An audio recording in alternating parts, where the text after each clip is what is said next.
ବିନୋଦ କହିବେ, ମୋ ଆଶୀର୍ବାଦ ତମ ଦି ଜଣଙ୍କ ଉପରେ ଅଛି, ଆଉ ସାରା ଜୀବନ ପାଇଁ ରହିବ ମଧ୍ୟ। ଗୌରବ, ତୋ ପାଖରେ ବି କିଛି କମ୍ ଟ୍ୟାଲେଣ୍ଟ ନାହିଁ। ଭାଇ ସବୁବେଳେ ତୋ କାମରେ ପ୍ରଶଂସା କରନ୍ତି। ମୁଁ ଜାଣିଛି ତୁ ବି ଦିନେ ଆମ ସମସ୍ତଙ୍କର ନାଁ ରଖିବୁ।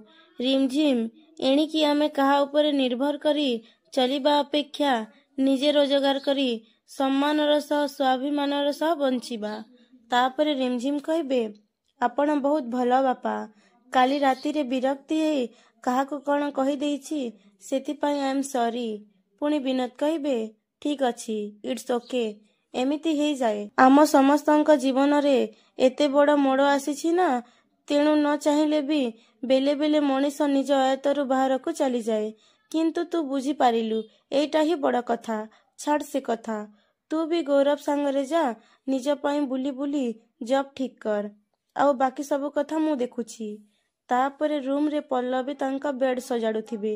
ତାପରେ ନିମ୍କି ଆସିବ ଆଉ କହିବ, ଦିଦି, ତମକୁ କିଏ ଦେଖା କରିବାକୁ ଆସିଛନ୍ତି, ଏଇ ଦେଖ। ତାପରେ ସଞ୍ଜୀବ ଆସିଥିବେ। ତାପରେ ପଲ୍ଲବୀ ଦେଖି କହିବେ, ଆପଣ? ସାର୍, ଆପଣଙ୍କୁ ହଠାତ୍ କେମିତି ମୋ କଥା ମନେ ପଡ଼ିଗଲା ଯେ ଚାଲି ଆସିଲେ? ତାପରେ ସଞ୍ଜୀବ କହିବେ, ତମ ଆକ୍ସିଡେଣ୍ଟ ବିଷୟରେ ଶୁଣିଲି ତ, ସେଥିପାଇଁ କେମିତି ଅଛ ଦେଖିବାକୁ ଚାଲି ଆସିଲି। ତାପରେ ପଲ୍ଲବୀ କହିବେ, ଆସନ୍ତୁ ନା, ଭିତରକୁ ଆସନ୍ତୁ, ବସନ୍ତୁ।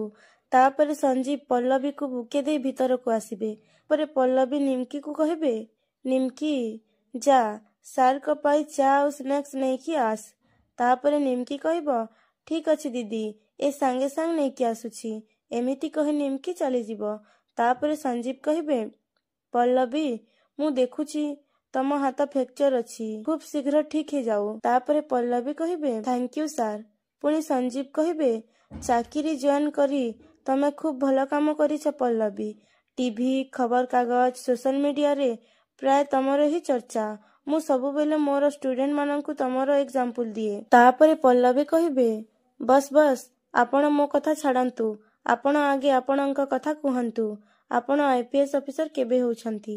ତାପରେ ସଞ୍ଜୀବ କହିବେ, ଯଦି ଭଗବାନଙ୍କର ଇଚ୍ଛା ଥାଏ ତାହେଲେ ଏ ବ୍ୟାଚ୍ ମୋ କୋଚିଂର ଶେଷ ବ୍ୟାଚ୍ ହେବ।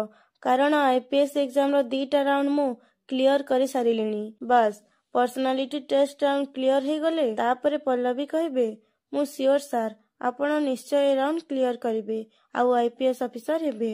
ତାପରେ ସଞ୍ଜୀବ କହିବେ, ଥ୍ୟାଙ୍କ ୟୁ। କିନ୍ତୁ ଏକଥା ସତ, ଯଦି ମୁଁ କେବେ IPS ହୁଏ ତାହେଲେ କେବଳ ତମରି ପାଇଁ, ବିକଜ ତମେ ହିଁ ମୋତେ ପୁଣି ଥରେ ଏକ୍ସାମ ଦେବା ପାଇଁ ଏନକରେଜ କରେଇଥିଲ।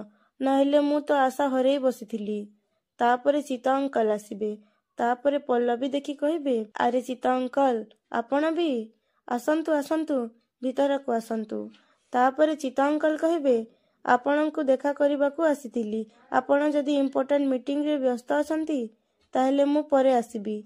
ତାପରେ ନିମ୍କି ଆସିବ ଆଉ କହିବ, ଚା ଆଉ ସ୍ନାକ୍ସ ନ ଖାଇ ଏ ଘରୁ କେହି ବି କୁଆଡ଼େ ଯାଇପାରିବେନି। ଆଉ ଏଇଟା ହେଉଛି ଏ ଘରର ଅର୍ଡର। ତାପରେ ଚିତ୍ତ ଅଙ୍କଲ କହିବେ, ଠିକ୍ ଅଛି, ଯାହା ଘରର ଅର୍ଡର ତାକୁ ତ ମାନିବାକୁ ପଡ଼ିବ ନା।